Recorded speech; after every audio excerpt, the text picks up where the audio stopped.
Bricklog 1. The corner the brick currently resides in is northeastern backyard garage door corner.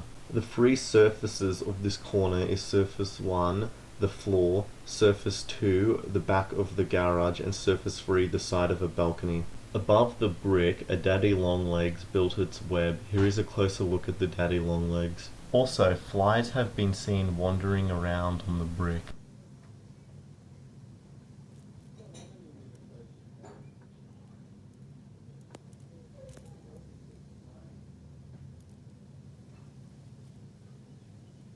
Another bug was also seen on the brick. The yellow thing on the bug's side might be a haltia, which is a sensory organ only possessed by flies. If this is the case, then the bug is a fly, but since it's hard to make out what the yellow thing is, this may not be the case. Also, a haltia can be seen on the fly from earlier. Moving on to the brick itself, you can see that one of the corners is damaged in this image. This image also shows that the cracks in this brick contain an unknown powdery white substance. On another face of the brick, the white powder can be seen along with lumps and moss. Elsewhere on the brick, another white substance can be seen forming patches. Before moving on to things found on top of the brick, a final thing of note is that this region of the brick is cracked. There are various items on the top of the brick, such as a thistle pappus, which disperses seeds in the wind. The seed would have attached here.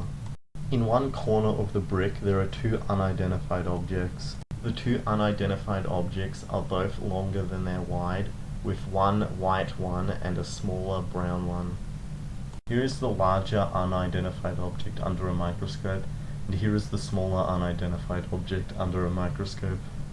Going back to the top of the brick, it can be seen that there is a large patch of moss with two dark green spots and an oval-shaped clearing.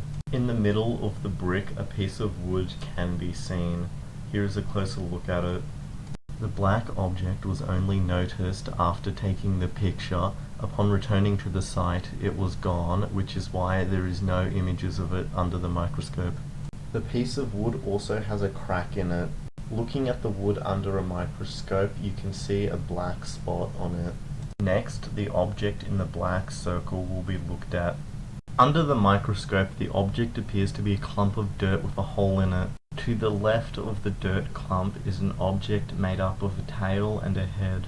The next object is near the pappus. Under the microscope, it appears to be a clump of dead bug bits, and this part of it appears to have a different texture to the rest of the clump. Also, in this black circle are two dead bugs. Here is a closer look. This one will be looked at first under the microscope. The bottom half of the bug appears to be missing. Other than that, there isn't anything notable about it, so I'll be moving on to this bug. This bug appears to be tangled up in white stringy stuff, with one of the objects from earlier in the video stuck to it, the one with the head and the tail. And there is a lot of these objects in the area. Here is a picture taken from nearby of a whole bunch. Here is a bunch of the objects underneath a microscope. Other things of note is this relatively long bug leg. Here is where the bug leg would have attached to the body. Also, here is a piece of a plant. The source of these objects is a nearby weeping lily-pilly tree. You can see the objects falling out of one of its flowers here. These objects are called stamens, which is the male reproductive part of plants. The head is called an anther, and the tail is called the filament. The stringy stuff on the bug is most likely spider web. To confirm this, a bunch of web was taken from the daddy longlegs and looked at underneath a microscope. The stuff on the bug looking similar to the spider web under the microscope, and the bug being found near a spider web confirms that the stuff on the bug is spider web. Also of note, the collected spider web sample had a piece of string in it. Here's the string under the microscope.